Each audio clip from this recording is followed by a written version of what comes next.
Bonjour les élèves, aujourd'hui on va parler de la energía.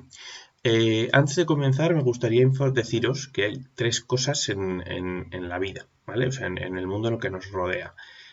Por un lado estamos los seres vivos, con todos los seres vivos que hemos estudiado, ¿vale? Desde las bacterias hasta nosotros, incluyendo los animales, las plantas. Por otro lado están los seres inertes, que serían todas las cosas que no tienen vida, ¿vale? El plástico, las piedras, etcétera, etcétera, etcétera. Y para que todo se mueva o cambie de forma o de sitio, existe la energía, ¿vale? La energía, digamos que es como lo que hace que todas las cosas cambien en el planeta. Nosotros, si no tomáramos energía, no podríamos hacer nada, ni movernos, ni mirar, hacer nada, ¿vale? Y, por ejemplo, una piedra que está en un río, pues si no hubiera ninguna energía, desde que esa piedra está ahí hasta que se deshace, ¿vale? Si no hubiera ninguna energía, esa piedra seguiría intacta, no se cambiaría nunca, ni de forma ni de lugar, ¿vale? La energía es lo que hace que las cosas cambien, en general, de forma, de lugar y de todo, ¿vale? Es la parte más complicada y de hecho es la última lección que vamos a dar de ciencias de este año. A partir de ahora lo que vamos a hacer va a ser repasar todo lo que hemos dado hasta hoy y lo iremos haciendo una mezcla entre francés y español, pero sobre todo intentando explicaros las cosas más en español, aunque utilizamos el vocabulario en francés. Entonces, on commence, ok? Alors, l'énergie. L'énergie, c'est tout qu'on peut observer. C'est l'énergie, c'est autour de nous, en tout, d'accord? Par exemple, le portable, d'accord? Et c'est de l'énergie parce qu'il a besoin d'une batterie, d'accord? Et la batterie, c'est de l'énergie. Et les laptops avec lesquels je suis en train de travailler, c'est allumé à l'électricité. La lumière aussi, d'accord? Elle a besoin de l'électricité pour fonctionner. Mais par exemple, si moi, je veux bouger les ciseaux, il faut que mes mains produisent de l'énergie, d'accord? Je vais manger, et comme j'ai mangé, je peux me bouger et je peux utiliser les ciseaux. Pareil pour me lever, pour m'asseoir, et même pour dormir, d'accord? Dormir, ça produit aussi, ça besoin aussi de l'énergie. Toutes les choses qu'on fait, toutes les choses qu'on change, on bouge, on fait un mouvement, c'est de l'énergie, d'accord? Todo que se produce un movimiento o un cambio es por la energía. Perfecto? Vale. Alors, on a différents types d'énergie. On a concrètement deux types d'énergie. L'énergie potentielle et l'énergie cinética. La energía potencial es toda aquella energía que se puede ver en un futuro. Es decir, si yo cojo este ratón y lo pongo aquí, si suelto el ratón, ¿qué le va a pasar? Que va a caer, ¿no? Pues cuando el ratón estaba aquí tenía energía potencial, es decir, es una energía que en un futuro puedes llegar a tener. Mis músculos, por ejemplo, yo estoy así, pero yo quiero levantar algo. Mis músculos tienen una energía potencial, es decir, tienen una energía que pueden utilizar en un futuro para levantar algo, ¿vale? La energía potencial la iréis entendiendo porque es una cosa que iréis dando a lo largo de mucho tiempo, ¿vale? Entonces no os preocupéis. La energía potencial es la energía que se podría tener si se necesitara, para que os hagáis una idea. Un autre exemple d'énergie potentielle, c'est celle de la batterie, d'accord? La batterie n'utilise pas toujours toute la batterie dans un instant. Elle a un pourcentage, non? Par exemple, le mien, maintenant, c'est 71, d'accord? Et elle utilise doucement la batterie, l'énergie potentielle de la batterie pour produire la lumière et que je peux utiliser les portables, d'accord? Ça veut dire, l'énergie potentielle, c'est une énergie que je n'utilise pas dans quelques instants, sinon que c'est au long ou que tu peux utiliser après, d'accord? Et d'un autre côté, on a l'énergie cinética. La energía cinética es la energía del movimiento. todas las cosas que se están moviendo, da igual en qué dirección, si sea para arriba, si sea para abajo, da igual en qué dirección, todas las cosas que se mueven tienen energía cinética, ¿vale?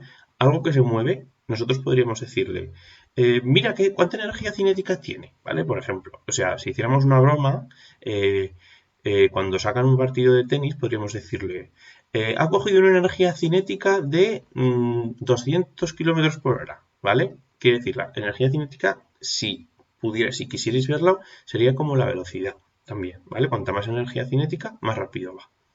Pero, insisto, todo el tema de las energías lo veréis más adelante también. Ok. Et l'énergie, normalement, il y a une phrase qui se dit que l'énergie ne se crée pas, seulement se transforme. D'accord? Parce que, par exemple, si moi j'ai ça a une énergie potentielle. D'accord? Mais pour amener ça d'ici jusqu'ici, j'utilisais l'énergie potentielle de mon bras. Ça veut dire l'énergie de mon bras avant, j'ai mangé. Ça veut dire une chose que j'ai mangé a produit l'énergie pour mon bras. Mon bras utilise l'énergie pour prendre ça, d'accord? Et après de prendre ça, ça va produire l'énergie cinétique.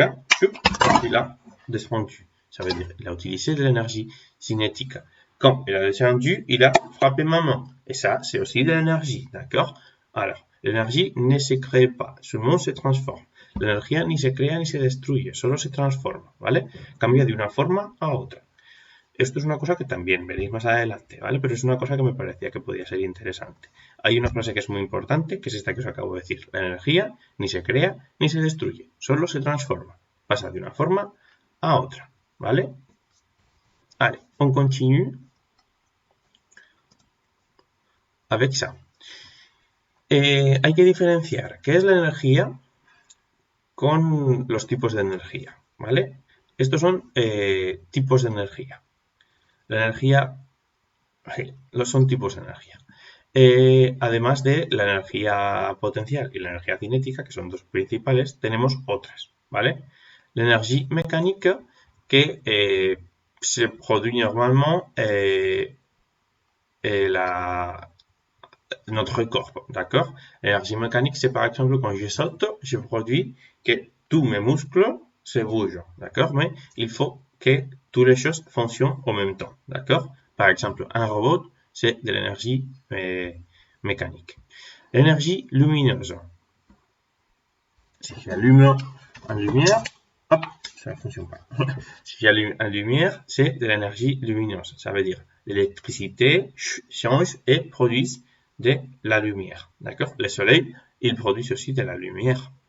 D'accord? L'énergie thermique, c'est la chaleur. D'accord? Par exemple, normalement, les radiateurs, ça produit de la chaleur. D'accord? Regarde, produit la chaleur sans toucher rien. Ils produisent de la chaleur. D'accord? Il ne faut pas les toucher. Et alors, c'est en énergie. D'accord? L'énergie électrique, c'est celle qui se produit avec l'électricité, que c'est une chose qu'on utilise maintenant pour presque toutes les choses de notre vie, d'accord? Pour regarder la télé, pour utiliser quelques machines, la machine à laver, pour cuisiner, on utilise aussi de l'électricité maintenant, d'accord? Et il y a de l'énergie nucléaire, d'accord? Que l'énergie nucléaire, c'est une manière d'obtenir l'énergie avec des atomes de quelques éléments qui produisent changement nucléaire, d'accord? Mais c'est une chose que c'est compliqué, on verra. L'énergie chimique, d'accord? Que c'est stocké dans la matière, par exemple el carbono o la madera, cuando la quemamos, puede producir energía química porque la combustión, es decir, el quemarse, produce calor también, d'accord? Et la chaleur, lumière, d'accord? Et radiation chimique. Et finalement, l'énergie sonore, d'accord? Transmise par les ondes. Par exemple, quand on joue une guitare, on regarde que la corde se bouge, d'accord? Et ça, les mouvements de la corde fait vibrer tout l'air et c'est pour ça qu'on écoute, d'accord? Ça, c'est aussi de l'énergie, D'accord? Ça veut dire sans l'énergie, on n'a pas de la musique, on n'a pas de feu, on n'a pas des ordinateurs, on n'a pas de portables, on n'a pas de Fortnite, on n'a pas on n'a pas la chaleur pendant l'hiver, on n'a pas de la lumière et on n'a pas un danse, d'accord? On n'a rien sans l'énergie, d'accord? L'énergie, c'est tout, d'accord? Allez. Et finalement, aujourd'hui, d'accord, pour finir la semaine, parce que cette semaine, je vais faire seulement que cette vidéo, il y a différents types de transformations de l'énergie, d'accord? On a les transformations physiques et on a les transformations chimiques. Les transformations physiques, ce sont celles qu'on peut les changer avec quelque chose, d'accord? Par exemple, si je réchauffe avec les mains un glaçon de l'eau, il peut changer de l'état solide à l'état liquide, d'accord? Et on n'a pas besoin d'un changement chimique. On n'a pas besoin de que les composants de la glaçon changent. C'est de l'eau et à la fin, c'est de l'eau, d'accord? Et les transformations chimiques, la question c'est que les substances qui ont commencé ne sont pas exactement les mêmes qu'à la fin. Por ejemplo, cuando yo estoy cocinando, la carne ha cambiado su color, su forma y su color, su forma y su textura. Eso es una transformación química, ¿vale? Porque no se ha producido a través del calor y a través de otras cosas, se han producido unos cambios que han hecho que las propiedades de la carne cambien, ¿vale? Pues eso es una reacción química. Como veis aquí, tenemos también, por ejemplo, un bizcocho. Lo que ha entrado en el horno y lo que sale es totalmente diferente. Normalmente toda la cocina son reacciones químicas, ¿vale? Y los cambios físicos son todos aquellos que podemos hacer con las manos, con un poco de calor, pero con un poco de calor sin pasarlo por el fuego, ¿vale? Sobre todo pues con el calor de nuestro cuerpo y cosas de estas, eso serían transformaciones químicas. Ici, en bas, on a différents types de transformations chimiques. Fais attention parce qu'ici, ne le dis pas, ils sont tous chimiques. Attends.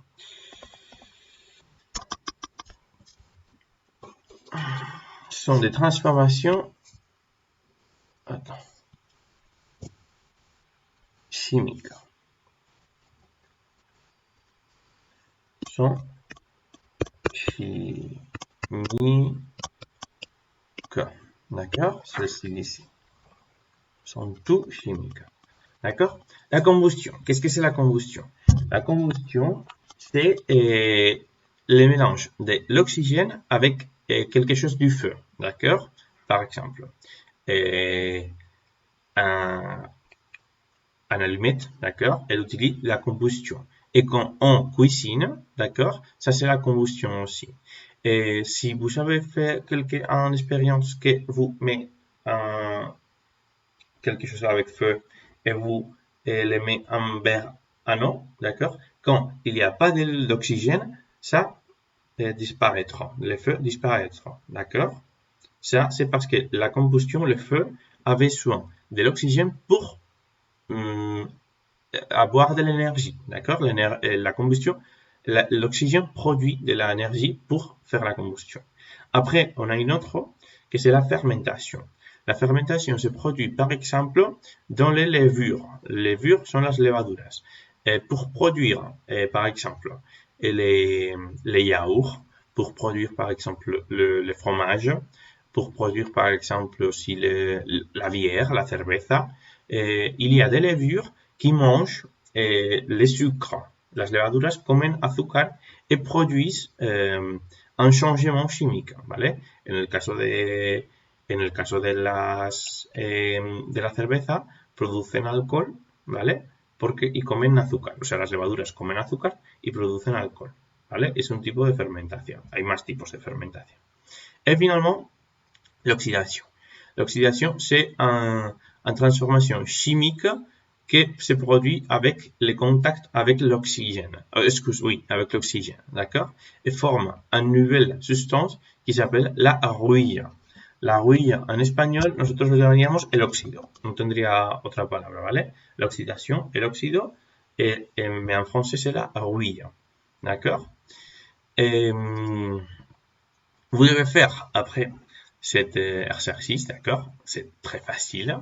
Et je vais vous montrer aujourd'hui à l'après-midi la solution de cet exercice, d'accord? De tous les trois, les quatre, que je ne me souviens pas. Et finalement, aujourd'hui, c'est la dernière fois qu'on va parler de cette unité, d'accord? Parce que la semaine prochaine, on va commencer avec un repas de toutes les choses qu'on a fait en sciences sociales pendant l'année. D'accord? Alors, j'espère que vous aimez la vidéo et à la prochaine!